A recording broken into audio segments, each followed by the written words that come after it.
সমস্ত সাধুগুরু বৈষ্ণব এবং গীতাপ্রেমী ভক্তদের চরণে প্রণতি জানিয়ে তাদের চরণধূলির আশীর্বাদ নিয়ে শুরু করছি আজকের গীতাপাঠ। ওম অশ্ব শ্রীমদ্ভগবদ্গীতা মালা মন্ত্রস্য শ্রী ভগবান বেদব্যাস ঋষির নুষ্টুপ ছন্দ শ্রীকৃষ্ণ পরমাত্মা দেবতা অসচ্চানম্বশতম প্রজ্ঞাবাদাঞ্চ ভাষাসে সর্বধর্মান পরিত্যাজ্য মামেকম শরণং ব্রজ অহং তাং সর্বপাপেভ্য মোক্ষয়িষ্যামি মা শুচ।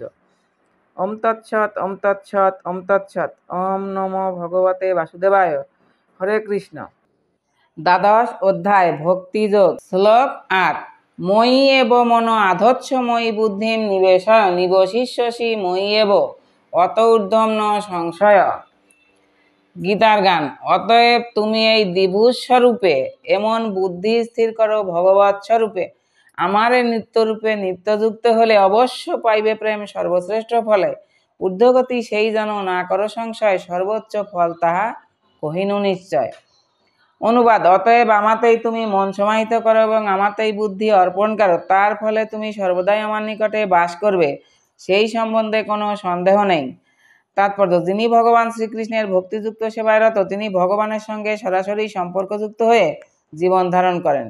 তিনি যে প্রথম থেকেই অপ্রাকৃত স্তরে অধিষ্ঠিত, সেই সম্বন্ধে কোনো সন্দেহ নেই। ভক্ত জড়জাগতিক স্তরে জীবনযাপন করেন না, তার জীবন কৃষ্ণ ভাবনাময়।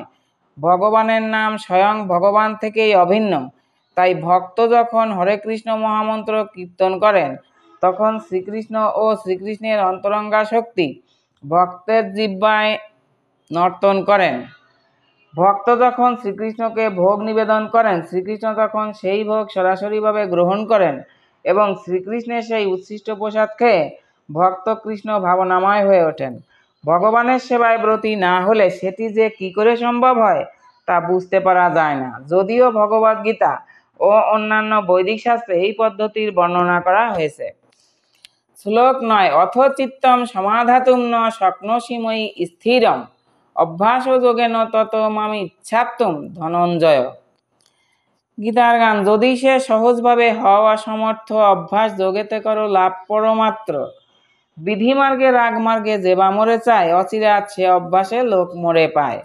অনুবাদ। হে ধনঞ্জয়, যদি তুমি স্থিরভাবে আমাতে চিত্ত সমাহিত করতে সক্ষম না হও, তাহলে অভ্যাস যোগের দ্বারা আমাকে প্রাপ্ত হতে ইচ্ছা করো।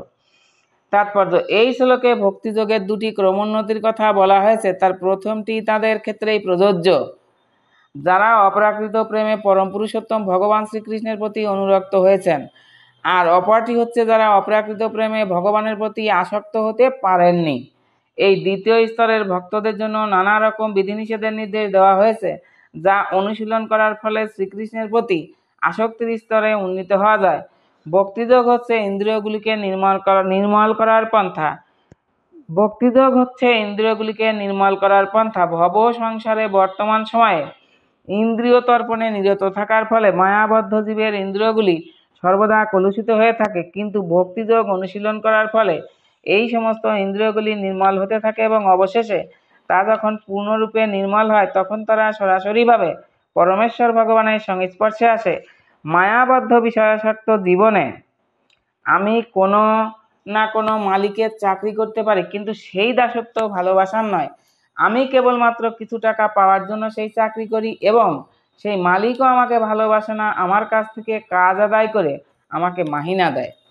সুতরাং সেখানে ভালোবাসার কোনো প্রশ্নই উঠতে পারে না। কিন্তু পারমার্থিক জীবনের চরম পরিণতি হচ্ছে সেই নির্মল দিব্য প্রেমের স্তরে উন্নীত হওয়া।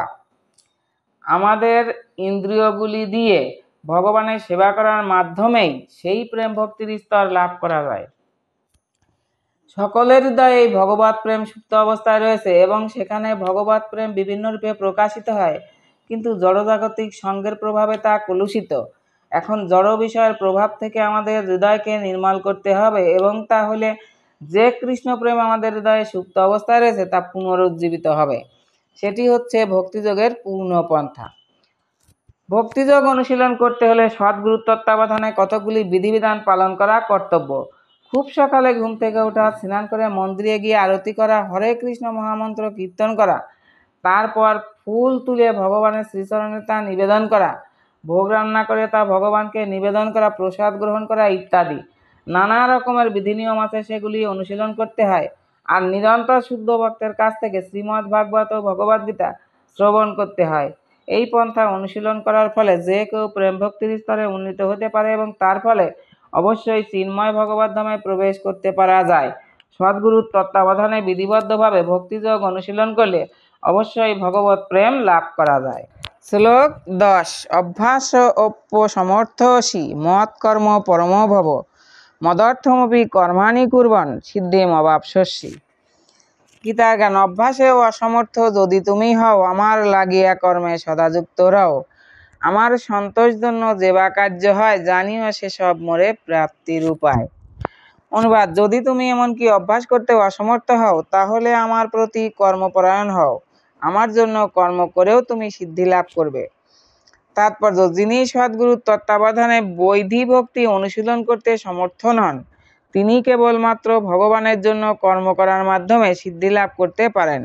এই কর্ম কিভাবে সাধন করা যায় তা ভগবদ্গীতার 11 অধ্যায়ের 55তম শ্লোকে ব্যাখ্যা করা হয়েছে।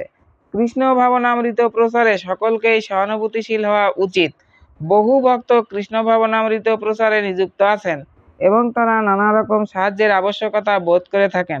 সুতরাং কেউ যদি সরাসরিভাবে ভক্তিযোগের বিধিনিয়মগুলি পালন না করতে পারেন, তিনি অন্তত ভগবানের বাণী প্রচারে সহায়তা করতে পারেন।